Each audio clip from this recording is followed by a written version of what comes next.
Ayan mga palangga, kamusta kayong lahat? Sa mga mahal na kong mga palangga, kamusta lahat? Sa mga bangag na makakapanood nito, makinig kayo. Anyway mga palangga, kamusta kayong lahat? Bitaw, no? Alam nyo, nakakalungkot. Isipin na bilang isang mamamayang Pilipino, binabaliwala na ang batas ng Pilipinas. Di ba? Hindi na sinusunod kung ano ang batas ng Pilipinas. Biruin mo yan, mayroon pang nag-comment dyan na kasi daw, bakit ba kailangan ng bodyguard? Para naman daw sa gobyerno ng Pilipinas. May mga pagkaunga-unga din ang utak nito, no? Kaya ko nga pinopost dyan na yung presidential security groups ng Vice President ay tinanggal ng Armed Forces of the Philippines ayon sa utos or mandato ni Browner. Ganun yun ginawa nila ngayon. Grabe, no? Sumusobra na sila sa kanilang ginagawa. Ngayon, mantakin ninyo mga palangga. Hindi nyo naisip or hindi nila naisip or iniisip ng ang kapakanan ng isang pangalawang Pangulo ng Pilipinas. Di ba? Ang magko-comment nito, mga bangag, may mga bangag na magko-comment nito. Magagalit. Iba ang isip nila mga makakaliwang grupo, iba yung mga iniisip nila, mga, alam mo yun, mga pinklawan, mga tai-taihan, yung mga ganyan ang utak ng mga talangka na ito.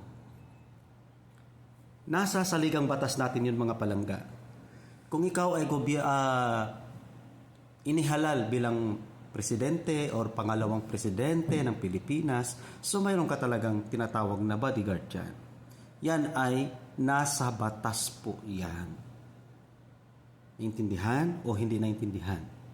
Siguro, may nag-aaral naman ng gano'n na nakakaintindi, pero nga, sabi ko nga noon pa, hati-hati yung opinion ng bawat tao. Kahit nasabihin pa natin mga abogado or mga professionals na mga nagtatrabaho sa gobyerno, alam ng mga tao na ang batas regarding sa ganyang sistema.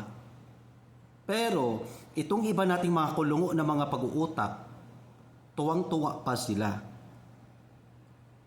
Ang ano nyo, ang hina ng mga kokote ninyo, no? Sobrang hina ng kokote ninyo. Hindi nyo ba naisip yung noon naging presidente si Tatay Digong? May nagawa naman Mayroong nagawa, lalo-lalo na pagka mga OFW. Alam ko mayroon ding mga OFW na ayaw kay Tatay Digong. Mayroon ding mga kababayan natin mga Pilipino na ayaw kay Tatay Digong. Bakit? Dahil sa pulburon. Yun lang number one. Number one lang ilalagay nyo sa utak ninyo mga palangga.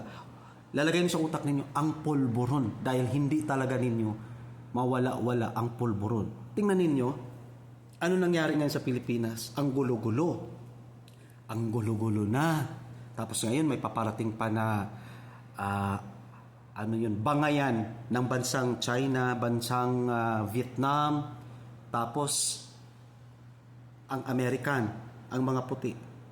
So ngayon, yung puti, malamang, kung sasalubong o mag-aaway ang China at saka Vietnam, tapos tutulong yung puti, yung American doon sa China or sa Vietnam ba, syempre dadaan muna yung Americans or yung mga puti doon mismo sa bansang Pilipinas. So ngayon, magkakaroon ng gulo, so dadamay ang Pilipinas. Yan ang isipin natin mga palangga. Itong mga bangag na to, gustong-gusto siguro ninyo ng giyera. Gustong-gusto ninyo ng giyera. Gusto niyo ng magkakaroon ng, alam niyo yun, world war na ganun. Kasi itong mga bangag na to, dapat sana ganun, no? Ang mga bangag, yun ang panlaban doon. Kasi hindi mga matitino ang pag-iisip ng mga ito, di ba? Kaya kayo ang magpaliwanag kung kaya ninyo ipaliwanag yung sinasabi ko. Di ba? Yan, napakasimple lang. Pero kayo, yung mga bangag na magko-comment ng hindi maganda, yan, Dahil ayaw nila talaga mawala ang pulburon. So sa bagay, dahil gusto nila ng pulburon, kayo ang ipanlaban doon. Oh? Swerte na nga itong mga congressman, mga nakatira na mga politiko na mayroong bahay sa iba't ibang bansa. Pwede silang umalis kaagad kung magkakaroon ng hindi maganda sa Pilipinas. Di ba? Kasi may mga bahay sila, mga mayayaman na sila eh. Marami na silang nakuhang pera ng taong bayan sa Pilipinas eh. Malamang ganun ang gagawin. So tayo, paano naman tayo mga palangga? Eh hindi naman tayo nagnanakaw ng pera ng taong bayan. No? Kaya mahiya tayo. Tingnan ninyo mga palangga. Ano na ang nangyayari ngayon? Nagmahalan ang bilihin sa Pilipinas. Ang pasahod kulang pa.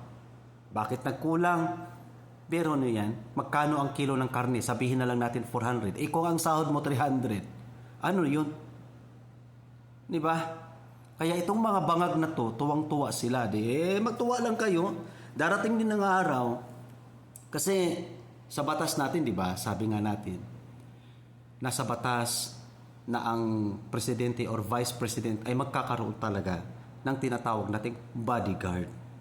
Mga presidential security. Dapat ganun talaga yan. Di ba? Ngayon, tinanggalan si Inday ng mga security guard na yan. So, kumbaga parang dine-deactivate na sa serbisyo yung mga bodyguard ni Inday Sara. So, ngayon, magkakagulo. Abangan nyo na lang mga palangga kung ano ang mangyayari sa bansang Pilipinas kasi kawawa din naman. Huwag naman natin idamay yung mga wala namang ginagawang masama. Kasi kung tutuusin natin sa trust rating pa lamang ng pagiging Pangulo at pangalawang Pangulo, makikita na doon na positive pa rin si Inday. Pero kay Bangag, ibang-iba na. Puro negative. Ngayon, ito pa. Itong in general na lang natin, no? In general na lang natin ito. Kasi, ayon sa mga balita, totoo nga naman talaga, na critical nga daw ang kalagayan ni Ngagba. Critical daw ang kalagayan ni Ngagba. Ngayon, yung mga nakapalibot ni Bangag doon na mga tao, ay ang akala ni Bangag, mga kakampi niya. Ang hindi niya alam, may maitim na balak pala itong si Tambaloslos. No? May maitim palang balak si Tambi kasi hindi natin alam si Tambi kung saan siya eh. Maaring makakaliwang grupo, maaring dilawan, maaring pinklawan, hindi mo alam kung ano talaga kasi gusto niya na maging presidente ng Pilipinas. Papayag kayo? Niloloko lang tayong mga mamamayang Pilipino? Grabe ang mga agenda ng mga tong taong ito.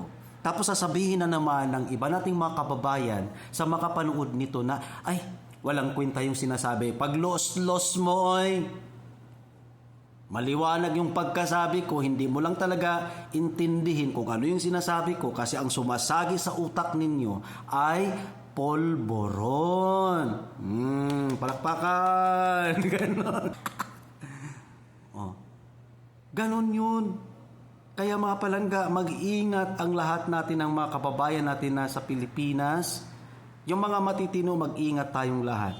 Yung mga gustong-gusto ng mga palboron, na bahala na kayo, maglakad kayo sa daan, mag-ano kayo dyan, magsigawan kayo, magkomento kayo ng hindi maganda, okay lang.